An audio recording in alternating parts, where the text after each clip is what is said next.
In today's video, I'm going to be shooting cinematic B-roll with my iPhone. So, I recently upgraded my iPhone 8 for a iPhone 11 Pro, and the camera capabilities of this new phone is mind-blowing to me. The new phone with the new capabilities of the camera on it kind of gave me the idea of why don't I try to film some cinematic B-roll with just using my iPhone. So a lot of videos that I create myself, as well as most of the videos you guys watch on YouTube, require a lot of really expensive gear, such as external lighting, the camera I'm filming with right now, with the microphone. Most of my videos I use a gimbal or some sort of stabilizer, and most people don't have access to all this gear. However, most people do have a phone in their pocket, so this whole video will be shot on my iPhone.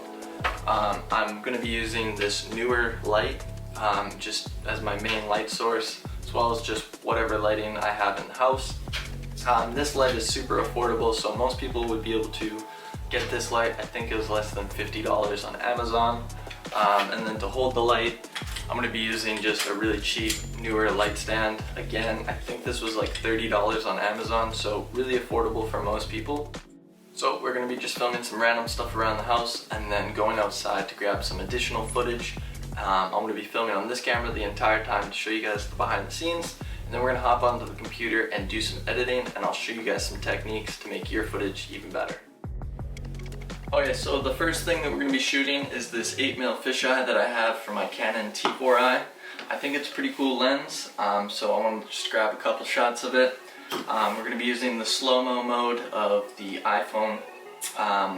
I'm going to put it into 120 frames a second. It does go up to 240 frames, but I think the image quality is probably going to be a bit better at 120. And then we're going to be using the countertop to help stabilize the footage so it's not super shaky. And then I'm going to be using the autofocus lock feature so that I can start my shot over here and it'll be out of focus, and as I push in, it'll be in focus.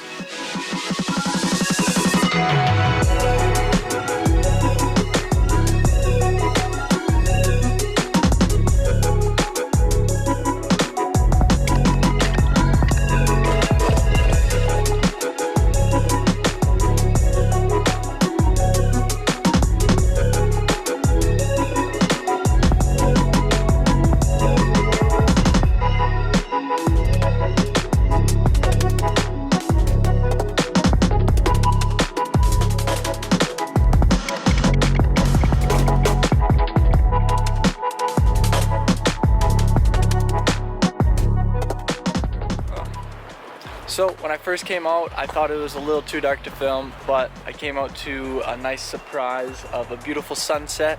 The dynamic range on the iPhone isn't great, but I still think some of the shots turned out pretty nice. I might do another one of these videos and just do all outside footage and come out during the day. But yeah, I'm gonna go back home and check out the footage and start editing.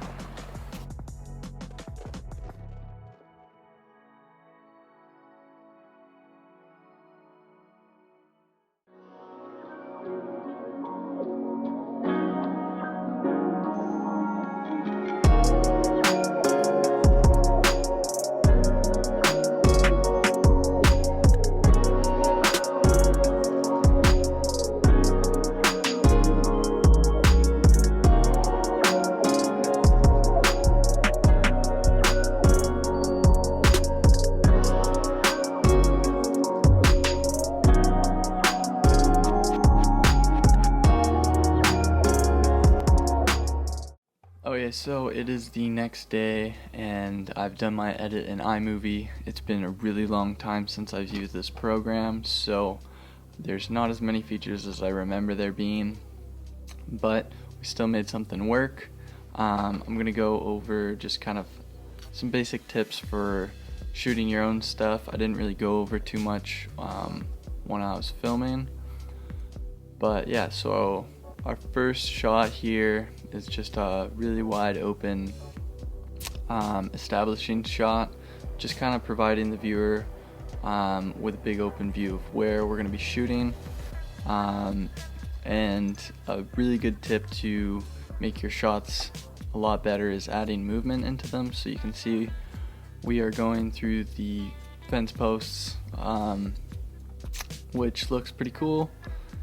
And then moving on, we're getting a couple different angles. You always want to shoot multiple different angles, multiple different depths of your subject, just to be able to cut to and make it a little more interesting.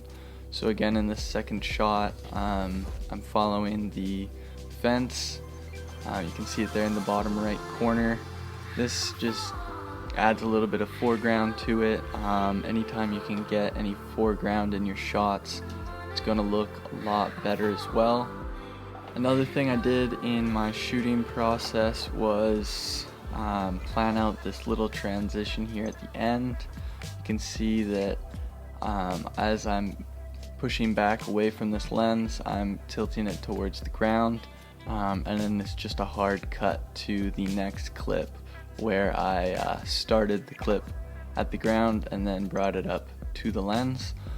So it kind of creates this seamless transition that will just level up your videos, and it's super basic to do. All you got to do is kind of think of it ahead, and that's a really big step to making your videos a lot better, is just planning out your shots, figuring out what you're going to be wanting to do in the editing process, and then shooting accordingly. So as far as editing stuff, I didn't do too much. I kept it really basic, especially since we're in iMovie.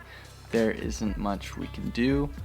However, there are a couple effects I did use in this shot. I believe it was, no, this shot right here. It was a little shaky.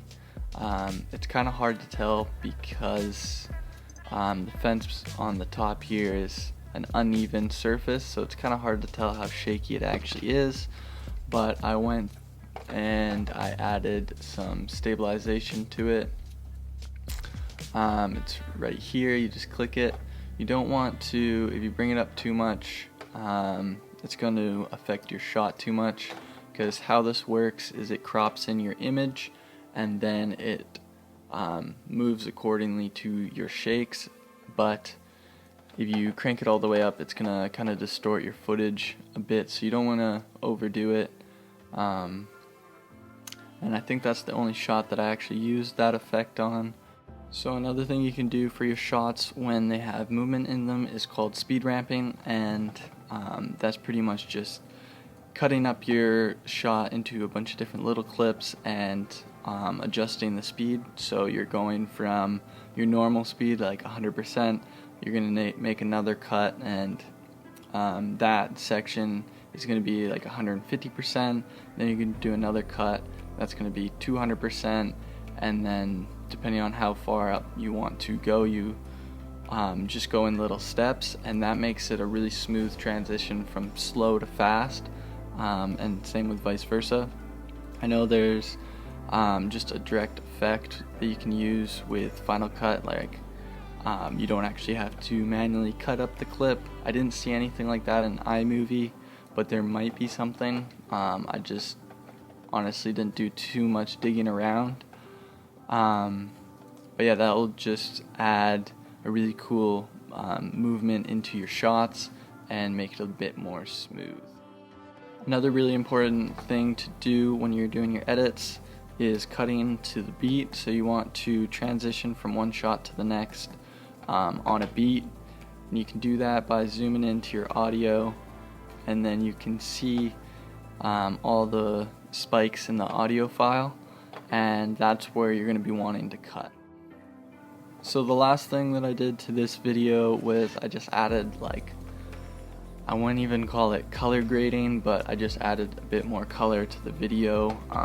There's not a lot you can do with the color in here, but I just boosted up the saturation a bit, and they have these little effects. So I added this romantic effect to some of the footage. It was one of the only ones that kind of really stuck out to me. This one actually isn't too bad either. But yeah, most of these aren't too amazing. Oh, And then the very last effect that I used here in this shot, just to add a little bit more movement to it, is I used Ken Burns. So that's just a cropping tool. Just highlight your footage, go up to the crop here, click on Ken Burns, and then this will pretty much just animate the crop. So you have your start point and your end point, and then it just animates from the starting point to the end point, gradually from the start to the end of the clip.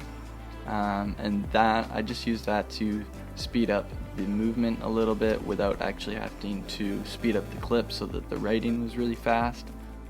So a couple little things that can make your editing faster is using commands. So Command B is going to split your clip, Command C is going to be copying, Command V you can then paste whatever you've copied, and then Command Z will undo. Alright, so that is it for today's video, guys. I hope you enjoyed it and maybe even learned something from it. I want to do a lot more of these behind the scene videos as well as some little tutorial videos.